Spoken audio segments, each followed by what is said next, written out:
புலிகள் அமைப்பின் தலைவர் பிரபாகரன் அவர்களுக்கு சிலை வைக்குமாறு நான் கூறவில்லை.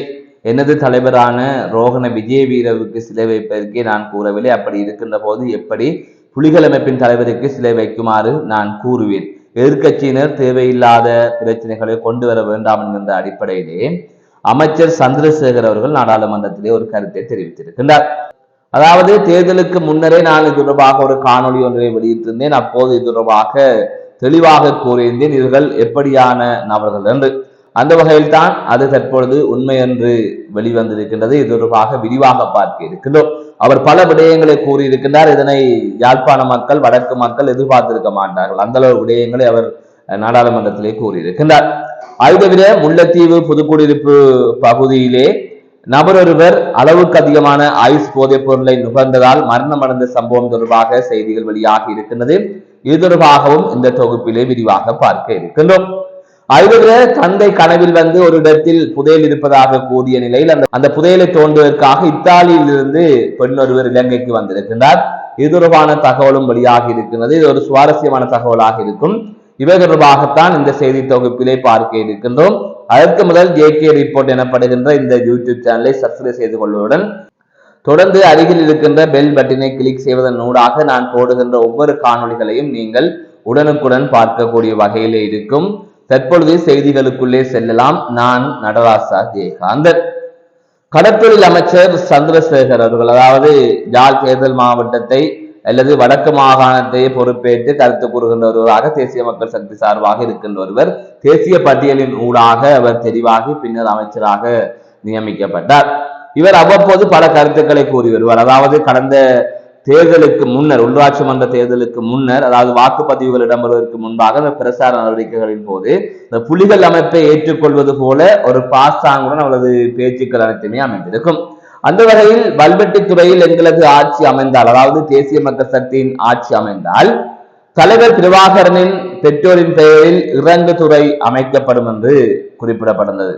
அதை தவிர பிரபாகரனுக்கு மணிமண்டபம் அமைப்பும் என்று, அதாவது வரலாற்று மண்டபம் அமைப்பும் என்று கூறியிருந்தார்கள். அதை தவிர பிரபாகரனுக்கு சிலை அமைக்கப்படும், மாவீர துயிலுமில்லங்கள் மீள் புனரமைப்பு செய்யப்படும், அவை பராமரிக்கின்ற செலவுகளை வல்வெட்டித்துறை நகர சபையை ஏற்றுக்கொள்ளும், இவ்வாறு ஒரு தீர்மானத்தை கொண்டு வருவோம் என்று அவர்கள் ஒரு பாடலை வெளியிட்டார்கள். அதுக்கு பிறகு அது தொடர்பாக சந்திரசேகரிடம் அப்போது கேள்வி கேட்ட போது அவர் குறிப்பிட்டிருந்தார், அந்த பாடல் நாங்கள் வெளியிட்ட பாடல் இல்லை, ஆதரவாளர்கள் வெளியிட்ட பாடல் என்று. ஆனால் அந்த பாடலை இளங்குமரன் எல்லாம் பயந்திருந்தார் தனது முகநூல் பக்கத்திலே. இப்படி இருக்கின்ற போது ஏதோ புலிகள் சார்பானவர்கள் போல, அதாவது தமிழரசு கட்சி, தமிழ் தேசிய மக்கள் முன்னணி செய்யாததெல்லாம் இவர் செய்வார்கள், செய்ய முடியும் என்பது போல அவர்களது பாடலிலே பல கருத்துக்கள் அமைந்திருந்தது. இது தொடர்பான கேள்வியை கேட்டவர், நான் ஏன் அவருக்கு சிலை வைக்க வேண்டும், நான் சார்ந்த அமைப்பின் தலைவரான ரோகண விஜயவீரவுக்கே நான் சிலை வைக்குமாறு கூறவில்லையே என்றெல்லாம் அவர் கேட்கவில்லை. அதை விடுத்து அதை சமாளிக்கின்ற விதத்தில் ஓம் என்றும் இல்லை, இல்லை என்றும் இல்லை என்கின்ற அடிப்படையிலே பலருக்கு கனவு இருக்கும். அதாவது புலட் அமைப்புக்கு கனவு இருக்கும், இபிடிபிக்கு கனவு இருக்கும், புலிகள் அமைப்புக்கு கனவு இருக்கும். அந்த கனவுகளை வந்து நாங்கள் நனவாக்க முயற்சிப்போம் என்கின்ற அடிப்படையிலே பூசிமொழிக்கு ஒரு பதவியை குறிப்பிட்டிருந்தால் அதனை அனைவருமே அறிந்திருப்பீர்கள். இவ்வாறான சூழ்நிலையைத்தான் தற்பொழுது நாடாளுமன்றத்திலே அவர் ஒரு விடயத்தை பேசியிருக்கிறார். அதாவது நாடாளுமன்றத்திலே இந்த விடயம் தொடர்பாக பேசப்பட்டிருக்கிறது. அந்த சந்தர்ப்பத்தில் தான் அவர் அதிலே ஒரு கருத்தை முன்வைத்திருக்கிறார். அந்த கருத்து தொடர்பாக நான் முழுமையாக பார்க்கிறேன். அந்த வகையில் அது தொடர்பான செய்தியினை நான் முழுமையாக உங்களுக்கு நான் வாசித்து காட்டுகிறேன். சொன்னால் அதிலே ஒவ்வொரு வசனமும் முக்கியம். நான் இலகுவாக நான் இவ்வாறு கதைக்கின்ற போது அது விடுபட்டுவிடும் என்பதற்காக நான் அதை வாசிக்கின்றேன். அதில் குறிப்பிட்டிருக்கின்ற விடயங்களை உன்னிப்பாக கேளுங்கள். நான் சபையில் இல்லாத சந்தர்ப்பத்தில் கர்சன ராஜகர்ணா எம்பி தவறான கூற்றொன்றை நான் கூறியதாக சபையிலே தெரிவித்திருக்கிறார். பிரபாகரனுக்கு சிலை வைப்பது தொடர்பாக நான் சபையில் தெரிவித்ததாகவும் அர்ஜுனா எம்பி அதனை அவருக்கு கூறியதாகவும் அவர் இங்கு குறிப்பிட்டிருக்கின்றார். எனினும் எந்த சந்தர்ப்பத்திலும் நான் அவ்வாறு எதனையும் கூறவில்லை. எனது கட்சியின் தலைவர் ரோகண விஜயவீர, நான் அவருடன் நெருங்கி பழகியவன். அவர் மறைந்தாலும் அந்த நினைவுகளும் உணர்வுகளும் என்றும் எனக்குள் இருக்கின்றன. அதே போன்று 89ஆம் ஆண்டு மரணமடைந்த பெரும்பாலானோர் உள்ளனர். அவர்கள் இன்றும் எமது உள்ளத்தில் நிலைத்திருக்கின்றனர். அவ்வாறு எங்கள் அனைவருக்கும் தலைமைத்துவம் வழங்கிய எமது தலைவர் ரோகண விஜயவீரவுக்கு சிலை வைக்க வேண்டும் என்று கூட நான் இதுவரைக்கும் எங்கும் கூறியதில்லை. அவ்வாறான நான் வேறு ஒருவருக்கு சிலை வைப்பது தொடர்பில் கூறுவேனா? அதாவது என் தலைவன் ரோகண விஜயவீர அப்படி இருக்கின்ற போது அவருக்கே சிலை வைக்க நான் கூறவில்லை. ஆனால் யாரோ ஒருவருக்கு சிலை வைப்பேனா, யாரோ ஒருவர் இருந்தால் அது புலிகள் தலைவர் பிரபாகரனுக்கு சிலை வைக்க நான் கூறுவேனா என்பது போல அவர் எடுத்தெழுந்து பேசியிருக்கின்றார். அதாவது சாதாரணமாக தென்னிலங்கையில் இப்படியான பிரச்சனை வருகின்ற போது அங்கும் பூசி மழுகி ஒரு பயிலை கூறுவார்கள். ஏன்னா தென்னிலங்கை மக்களை கொஞ்சம் சமரசம் செய்ய வேண்டும், அவர்களை திருப்திப்படுத்த வேண்டும் என்பதற்காக. ஆனால் இவர் அவற்றையெல்லாம் கடந்து எடுத்தறிந்தினார். இவர் யாரோ எனக்கு பிரபாகரன், அவருக்கு நான் என்ன சிலையா வைப்பேன் போலதான் அவரது இந்த கருத்து அமைந்திருக்கின்றது. அவ்வாறுதான் பார்க்கக்கூடிய வகையிலே இருக்கின்றது. அந்த வகையில் மேற்படி கூற்று மிகவும் உண்மைக்கு புறம்பானது. எதிர்கட்சியினர் கூறுவதற்கு எதுவும் இல்லாமல் இந்த அடிமட்டத்திற்கு சென்றுள்ளனர் என்பதை தொடர்பில் நான் கவலை அடைகின்றேன். இந்த நாட்டில் மரணமடைந்தவர்கள் பாரிய அளவில் உள்ளனர். அவ்வாறு மரணமடைந்த அனைவருமே எமது சகோதரர்கள். அவர்களுக்காக நான் முன்னிற்பேனே தவிர ஒரு நபர் அல்லது ஒரு தலைவர்களுக்காக நான் முன்னிற்க மாட்டேன்.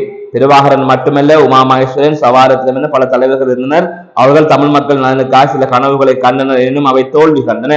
அவர்களிருந்து 16 வருடங்கள் கடந்துள்ள நிலையில் நாட்டில் நல்லுறவை கட்டியெழுப்புவதற்காக நாம் முன் வந்துள்ளோம்.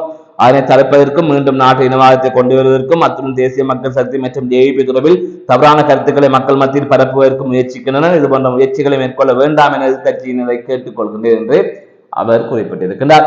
ஆகவே இதிலே தெளிவாக உங்களுக்கு விளங்கி இருக்கும் இவர்கள் யார் என்பது. எனவே இது தொடர்பாக நான் மேலும் கூற விரும்பவில்லை. அடுத்த செய்திக்கு செல்லுகின்றேன். அந்த வகையிலே முல்லைத்தீவில் அதிகளவான ஐஸ் போதைப் பொருளை நுகர்ந்த சுமார் 23 வயது மதிக்கத்தக்க இளம் குடும்பஸ்தர் ஒருவர் உயிரிழந்ததாக தெரிவிக்கப்பட்டிருக்கிறது. முல்லைத்தீவு புதுக்குடியிருப்பு நகர் பகுதியில் மூவர் இணைந்து இவ்வாறு ஐஸ் போதைப் பொருளை நுகர்ந்திருக்கிறார்கள். அதாவது 10ஆம் வட்டாரம் பகுதியிலே இவ்வாறு மூவர் இணைந்து இந்த ஐஸ் போதைப் பொருளை நுகர்ந்த நிலையிலே ஒருவர் மயங்கி விழுந்திருக்கிறார். அப்போது அந்த அவருடன் நுகர்ந்த 2 பேரும் அந்த இடத்தை விட்டு தப்பி சென்றிருப்பதாக கூறப்படுகின்றது. இதன் பின்னணியில் தான் அந்த நபர் மயங்கி விழுந்த நிலையில் அவரை உடனடியாக வைத்தியசாலையில் சேர்த்திருந்தார்கள். அதற்கு பிறகாக அவர் உயிரிழந்ததாக தெரிவிக்கப்பட்டிருக்கின்றது. இது தொடர்பான மேலதிகமான விசாரணைகள் மேற்கொள்ளப்பட்டு வருகின்றது. குறித்த நபர் திருமணம் முடித்த நபர் என்று கூறப்படுகிறது. 23 வயது மதிக்கத்தக்க நபர் என்று தெரிவிக்கப்பட்டிருக்கிறது. தொடர்ந்து புதுக்குடியிருப்பு நகர் பகுதி மற்றும் 10ஆம் வட்டார பகுதியிலே அதிகளவான இவ்வாறான போதைப்பொருள் பாவனைகள் இருப்பதாக தெரிவிக்கப்பட்டிருக்கிறது. இது தொடர்பாக நடவடிக்கை எடுக்குமாறும் வலியுறுத்தப்பட்டிருக்கின்றது. இத்தாலியிலிருந்து புதையல் தோண்டுவதற்காக ஒரு பெண் இலங்கைக்கு வந்திருக்கிறார். அதாவது இத்தாலியில் அவர் தனது இருப்பிடத்திலே உறங்கிக் கொண்டிருக்கின்ற போது கனவிலே வந்து அவரது மறைந்த தந்தை கூறியிருக்கின்றாராம், இவ்வாறு சிலாபம் மாதம்பே எனப்படுகின்ற பகுதியில், அதாவது நான் வசித்த வீட்டு பகுதியிலே ஒரு இடத்திலே புதையல் இருக்கின்றது, அந்த புதையலை நீ எடுக்குமாறு. அதனைத் தொடர்ந்து அவர் இத்தாலியிலிருந்து இங்கு வந்திருக்கின்றார். அதற்கு பிறகாக சிலாபம் மாதேம்பே பகுதியிலே வந்து அவர் புதையல் தோண்டும் நடவடிக்கையில் ஈடுபட்டிருக்கின்றார். இந்த நிலையில் குறித்த பெண் உள்ளிட்ட 5 பேரை போலீசார் கைது செய்திருப்பதாக கூறப்படுகின்றது. அதன் தொடர்ச்சியாக விசாரணை மேற்கொண்டதில் தான் இந்த விடயங்களை எல்லாம் அந்த பெண் கூறியிருக்கின்றார். ஆகவே இந்த செய்தி என்பது மிகவும் சுவாரஸ்யமான செய்தியாக பார்க்கப்படுகிறது. காரணம், இவ்வாறு இத்தாலியில் இருந்த பெண்ணுக்கு கனவிலே தந்தை சொல்ல அவர் இங்கு வந்து புதையல் தோண்டி தற்பொழுது கைதாகி இருக்கின்றார். அதை விட புதையல் தோண்டுவதற்கு பயன்படுத்தப்பட்ட பொருட்களும் மீட்கப்பட்டிருப்பதாக தெரிவிக்கப்பட்டிருக்கிறது. இவ்வாறு கைது செய்யப்பட்ட நபர்கள் விளக்கமறியலில் வைக்கப்பட்டிருப்பதாகவும் எதிர்வருகின்ற 3ஆம் தேதி வரை அவர்கள் இவ்வாறு விளக்கமறியலில் வைக்கப்பட்டிருப்பதாகவும் செய்திகள் வெளியாக இருக்கின்றது. ஆகவே எந்த அளவிற்கு இவையெல்லாம் நடந்து கொண்டிருக்கின்றது என்பதை இதிலே நீங்கள் பார்த்துக் கொள்ளலாம். மீண்டும் ஒரு காணொலி சந்திக்கின்றேன். நான் நடராஜா ஜெயகாந்தன்.